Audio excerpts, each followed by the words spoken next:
Terbukti kan? Tito perusak tubuh Polri dibongkar habis. Ini bukti kuat dia dalang dari segalanya. Ini sudah ambiar, ya. Polisi itu sudah modern, direktur Pidum ada, direktur narkoba ada, direktur tindak pidana khusus ada, kemudian direktur yang membawai perkara-perkara asusila dan anak-anak itu sudah ada. Ini ditambah lagi nih. Jadi Tito ini benar-benar merusak ya. Tito ini benar-benar merusak struktur polisi, merusak nafas polisi, dan yang paling penting dia merusak tugas polisi ya. Drama kematian Brigadir J akhirnya menemui titik terang. Sejumlah pihak yang terlibat mulai terungkap. Bahkan sosok dalang di belakangnya pun terbongkar.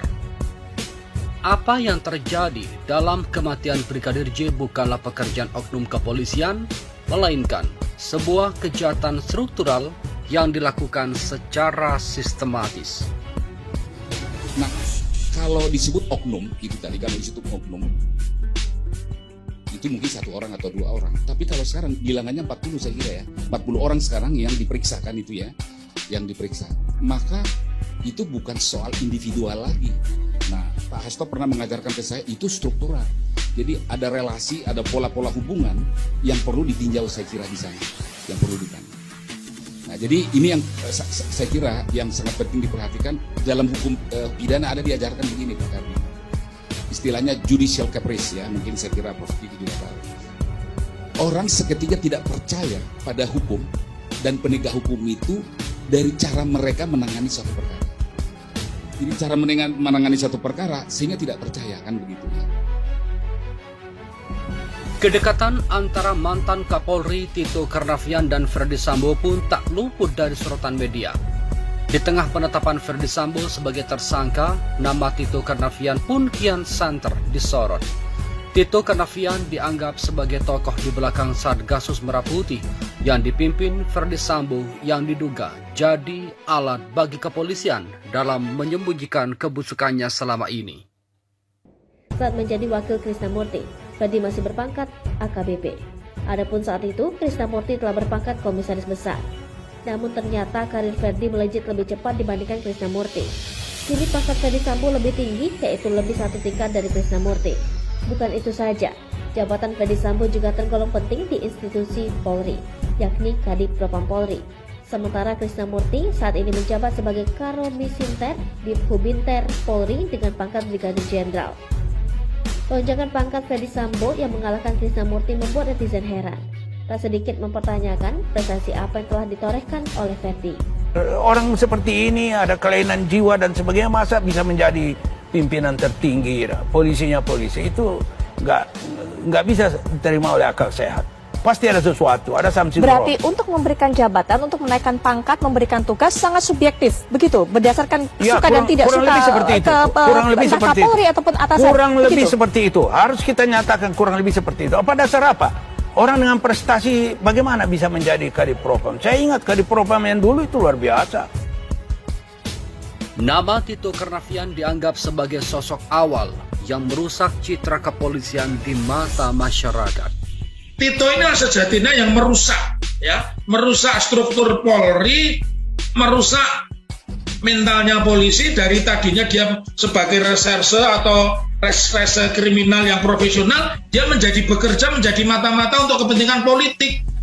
Jadi ini jelas institusi atau lembaga yang saya sebut embrio dari polisi di dalam polisi, karena dia bisa menyelidiki perilaku polisi. Padahal sementara mereka punya punya institusi tersendiri yang khusus memang dipakai untuk bagaimana memeriksa polisi yang bermasalah, tetapi nampaknya ini sengaja dibuat seperti itu. Selain itu, Satgasus ini juga berusaha menangani perkara psikotropika, narkotika, tindak pidana korupsi dan pencucian uang serta ITE. Jadi kalau kita lihat, ini bahasanya orang Solo, bahasanya Didi Kempot, ini sudah ambiar. Satgasus di tubuh Polri ini disinyalir menjadi semacam super body dan sudah terbukti. menjadi super body. Kemarin kebetulan saya ada di satu kota dan di situ saya diminta oleh polisi untuk didengar keterangannya sebagai ahli. Polisi itu setengah berbisik kepada saya. Saya turut senang Pak, karena semua Kapolda itu juga takut dengan Satgasus. Kenapa? Karena ketika Sambo ini telepon di tempat you ada masalah, itu semua Kapolda sudah bagaimana caranya sowan kepada Sambo. Jadi mustahil orang yang merencanakan sesuatu itu tanpa motif. Kalau ada yang mengatakan bahwa motif tidak penting, tentunya kami selaku sesama penegak hukum ini mencurigai dalam hal tanda petik ya. Apakah ada dugaan untuk pada saat persidangan nanti dimungkinkan untuk dikenakan pasalnya 338. Karena ini perbedaannya hanya pada rencana. Rencana tanpa motif itu rencana yang prematur. Tentunya kalau seorang jenderal dan ajudan tega menghabisi orang secara sadis seperti itu yang juga ajudannya, tentunya ini pasti didasari dengan motif yang sangat kuat. Apa yang menjadi motifnya? Menurut analisa saya dan tim, ini terkait dengan informasi, Bang Karni. Informasi apakah itu? Tentunya informasi yang berhubungan dengan reputasi dari sang pembuat rencana, dalam hal ini sang jenderal. Yang kalau keluar, ini bisa membuat sang jenderal secara reputasi dan jabatan akan terancam. Portofolionya ada di bawah presiden. Yang portofolio presiden menegakkan hukum tuh Jaksa Agung dan juga Kapolri. Karena presiden sudah bicara, saya pikir akan diimplementasikan oleh Jaksa Agung dan Kapolri dengan mengawal kasus ini. Tetapi ingat, pengadilan adalah independen, ya. Bisa saja dia membebaskan atau menghukum ringan, ya. Karena ada konsolidasi, gitu loh. Oleh karena itu masyarakat juga jangan habis energi di sini nih. Pemantauan terhadap proses peradilan penting. Oleh karena itu pemantau peradilan harus mulai juga memberikan perhatian. Jadi seperti ini yang saya mau sampaikan. Hati-hati dengan proses peradilan. Ya. Oke. Hati-hati dengan proses peradilan. Kita harus memberikan energi di sana juga. Mirip nih seperti yang disampaikan Pak Heruda. Iya. Ada yang berusaha buying time, kemudian berusaha mengkondisikan sesuatu. Kita harus fokus ke pengadilan. Kenapa Anda mengisyaratkan seperti ada sesuatu sekarang? Iya, kalau bagi saya yang paling penting sekarang pembuktian.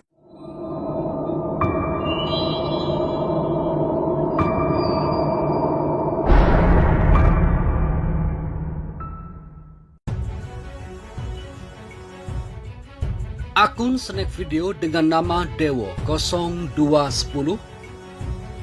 membagikan di laman berandanya Tito Karnavian yang bikin Polri ambyar dengan ide dibentuknya Satgasus Merah Putih. Dia juga mengkader Ferdi Sambo ketika Satgasus pertama kali dibentuk dengan menjadikannya sebagai sekretaris Satgasus. Ngeri, Satgasus Merah Putih ibarat geng Mabes di dalam Mabes Polri. Lembaga Perlindungan Hak Asasi Manusia imparsial mengingatkan kepada Kapolri Jenderal Listio Sigit Prabowo mengkaji ulang peran Satuan Tugas Khusus atau Satgasus Merah Putih yang sempat diketahui Irjen Pol Ferdi Sambo atau FS. Imparsial menilai meski awal pembentukan Satgas ini sempat dipuji, namun belakangan dengan kasus Brigadir J justru menimbulkan dugaan adanya kelompok elit sendiri di lingkungan Mabes Polri. Wakil Direktur Imparsial Ardimanto Adiputra memaparkan Satgasus seperti ini awalnya dibentuk oleh Kapolri era Tito Karnavian. Tugasnya khusus sesuai arahan Kapolri, mulai dari mengusut kelompok-kelompok yang melakukan ujaran kebencian yang menjadi sumber keterbelahan dan polarisasi setelah pemilu dan pilkada DKI Jakarta.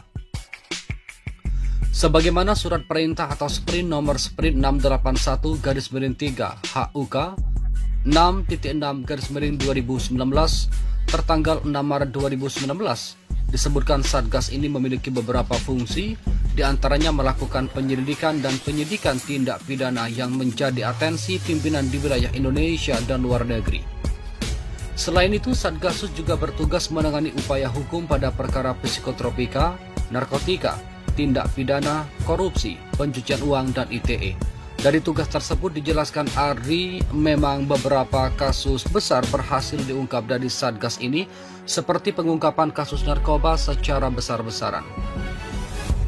Kalau berkaca dari kerja Satgas dulu, sebetulnya telah berhasil mengungkap kasus narkoba besar, meredam ujaran kebencian atau hoax.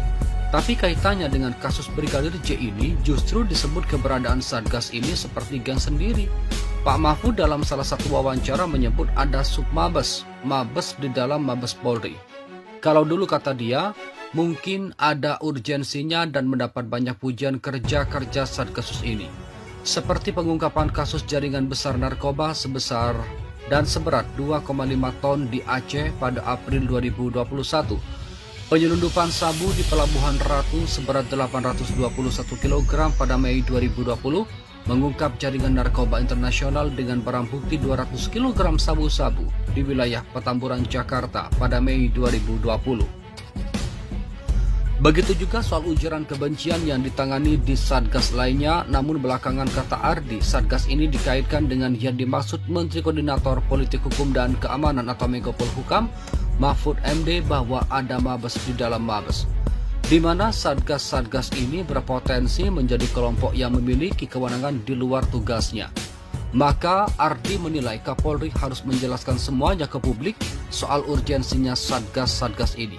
Karena bagaimanapun tanggung jawab mereka kepada Kapolri, ia menekankan jangan sampai ternyata ada tugas-tugas di luar tanggung jawabnya yang tidak seharusnya dijalankan Satgasus ini. Karena dari pernyataan Menko Polhukam Mahfud MD, menurut dia tegas ada faktor psikopolitis dan psikohierarkis yang membuat kasus Brigadir J bukan kriminal biasa. Maka langkahnya adalah dengan memutasi oknum Polri yang terlibat, yang awalnya 15 kini menjadi 31 personel. Jadi Satgas ini perlu dievaluasi. Urgensinya Satgas ini seperti apa? Dugaan ada tidaknya penyalahgunaan kewenangan di Satgas itu perlu dijawab oleh Kapolri. Kalau dalam evaluasi memang terjadi, maka sudah selayaknya dibubarkan. Karena ia menilai ini terkait sekali dengan kredibilitas kepolisian, menurut dia publik perlu diberikan fakta yang sebenarnya agar tidak ada asumsi buruk yang selalu berkembang di balik institusi kepolisian. Kalau memang kuat adanya dugaan penyimpangan dan pelanggaran, maka harus diungkapkan ke publik sebagai upaya untuk perbaikan institusi Polri. Ardi berharap jangan lagi ada kelompok lain di internal kepolisian yang merasa lebih kuat sehingga bisa melakukan apapun di luar kewenangannya. Ia berharap Kapolri bisa belajar dari kasus Brigadir J ini agar jangan lagi ada oknum yang bisa merekayasa keadilan demi melindungi atau menyelamatkan pihak-pihak tertentu. Profil Satgasus Merah Putih dibentuk Tito Karnavian, dibubarkan Listio Sigit Prabowo. Rizal Ramli soroti Satgasus Merah Putih bentukan Tito Karnavian. Kok terima upeti dari bisnis hitam? Tokoh nasional Dr. Rizal Ramli menyoroti sepak terjang dari Satuan Tugas Khusus atau Satgasus Merah Putih bentukan Kapolri era Tito Karnavian. Pasalnya, pasca ditetapkannya Ferdi Sambo sebagai tersangka pembunuhan berencana, isu terkait Satgasus ikut menyedot perhatian publik luas. Rizal secara belak-belakan menanyakan tentang kejelasan isu Satgasus yang diduga menerima upeti dari bisnis hitam. Dia mengatakan, saya kenal dekat dengan Mas Tito, mantan Kapolri, cerdas dan berprestasi. Maaf Mas Tito, tolong jelaskan kok Satgasus Polri terima upeti besar dari bisnis hitam, judi, narkoba, dan lain-lain, dan jadi kekuatan untuk amputasi demokrasi. Rizal juga menanyakan, kok ada mafia di dalam Polri? Dia juga mengatakan bahwa Satgasus Polri terlibat aktif dalam pemenangan pemilu. Ratusan petugas pilpres mati tanpa kejelasan. Satgasus tersebut juga aktif mencari salah rakyat kritis. Satgasus ibarat teroris yang mengamputasi demokrasi. Bagai Safak di Iran hancurkan aspirasi demokratis. Sebelumnya Kapolri Jenderal Listio Sigit Prabowo mengumumkan bahwa Satuan Tugas Khusus atau Satgasus Merah Putih telah resmi dibubarkan. Kadif Humas Polri Irjen Dede Prasetyo di Makobrimob Depok pada Kamis 11 Agustus 2022 mengumumkan bahwa Kapolri secara resmi sudah menghentikan kegiatan dari Satgasus Polri. Artinya sudah tidak ada lagi Satgasus Polri. Dede juga melanjutkan bahwa menurut pertimbangan untuk efektivitas kinerja organisasi, maka lebih diutamakan atau diberdayakan satker-satker yang menangani berbagai macam kasus sesuai tupoksi masing-masing. Sehingga Satgasus dianggap tidak perlu lagi dan diberhentikan hari ini. Pembentukan Satgasus Merah Putih sendiri secara resmi tertuang dalam surat perintah atau Sprint nomor 681/3/HUK 6.6/2019 tertanggal 6 Maret 2019. Satgasus Merah Putih mempunyai wewenang diantaranya adalah menyelidiki perkara narkotika, informasi dan transaksi elektronik atau ITE, hingga tindak pidana pencucian uang atau TPPU. Kabareskrim dan Dirtipidum terseret konsorsium 303, ini kata Polri. Nama Kabareskrim Polri, Komisaris Jenderal Polisi Agus Andrianto dan Direktur Tindak Pidana Umum Bareskrim Polri, Brigadir Jenderal Polisi Andrian Jajadi, kini juga diseret dalam grafik baru konsorsium 303 Kaisar Sambo yang kembali ramai di media sosial. Nama Agus ada pada bagian atas jadi penerima setoran dari bos judi online Medan. Terkait hal itu, Korps Bayangkara menegaskan pihaknya masih fokus pada kasus pembunuhan berencana terhadap Brigadir Nofriansyah Yosua Huta Barat alias Brigadir J yang didalangi ex-Kepala Divisi Profesi dan Pengamanan Polri, Inspektur Jenderal Polisi Ferdi. Polri belum berkomentar lebih jauh soal konsorsium 303 Kaisar Sambo ini. Tim SUS saat ini fokus untuk pembuktian pasal yang sudah diterapkan adalah 340 subsider 338 Jo, 55 dan 56. Seperti diketahui, di media sosial beredar luas foto peta grafik berjudul Kaisar Sambo dan Konsorsium 303.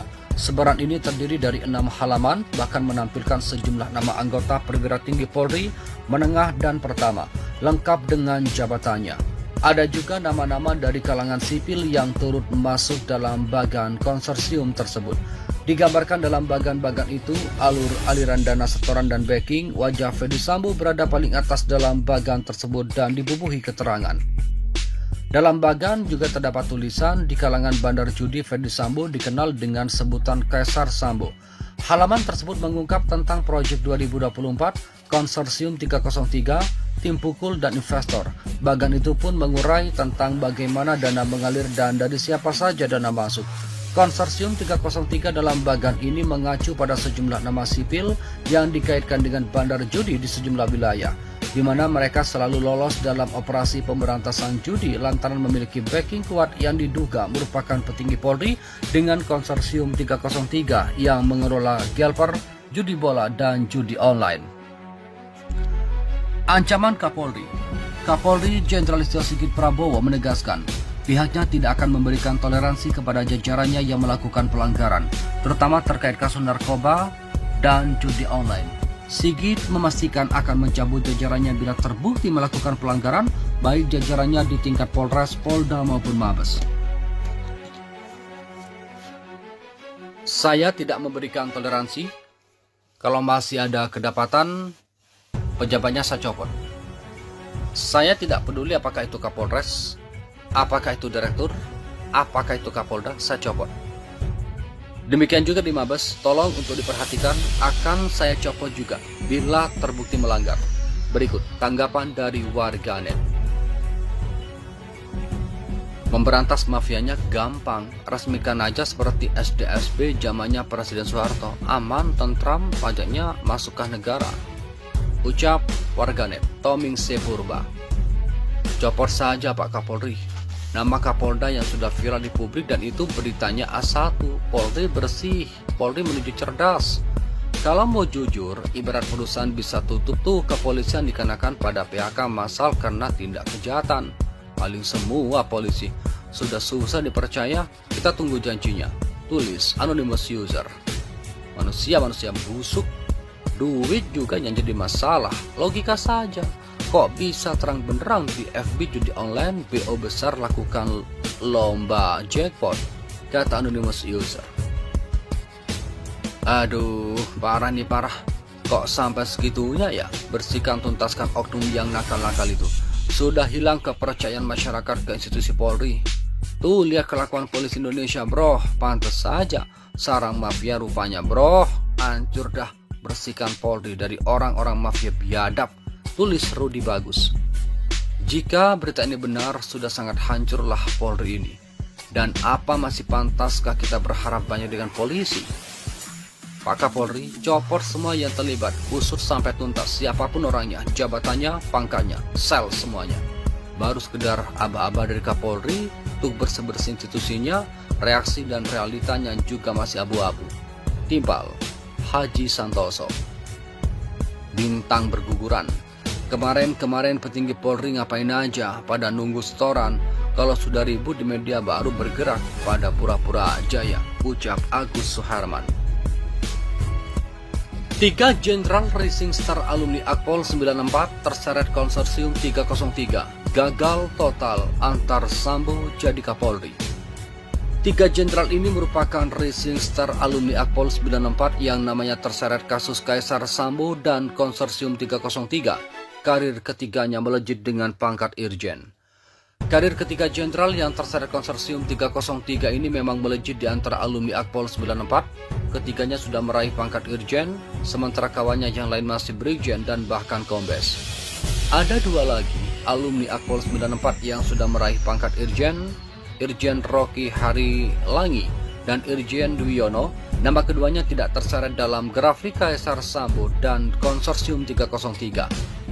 Dalam setahun, alumni Akpol ini bisa berkisar antara 175 orang hingga 250 orang, tergantung pada kota penerimaan tahun mereka masuk. Jika dikaitkan dengan grafik Kaisar Sambo dan konsorsium 303, uang yang dihasilkan 1,3 triliun rupiah per tahun dari Satgasus hasil backing judi online 303 itu rencananya akan digunakan untuk proyek 2024. Disebutkan dalam grafik itu, proyek dimaksud untuk memimpin operasi Capres Potensial 2024 atau mendukung calon RI1 dengan dana judi. Disebutkan juga bahwa target operasi ini menghantarkan Ferdi Sambo sebagai Kapolri 2024 sehingga konsorsium 303 tetap jalan. Konon operasi tersebut akan dipimpin langsung Irjen Ferdi Sambo dan 2 jenderal lainnya, yakni Irjen Suwondo Nainggolan dan Irjen Adi Derian Jaya Marta. Mohon kepada pihak terkait, pihak berwajib, dan pihak yang bersangkutan untuk mengklarifikasi kebenaran berita ini. Kami hanya melansir dan memberitakan, Andalah yang memutuskan.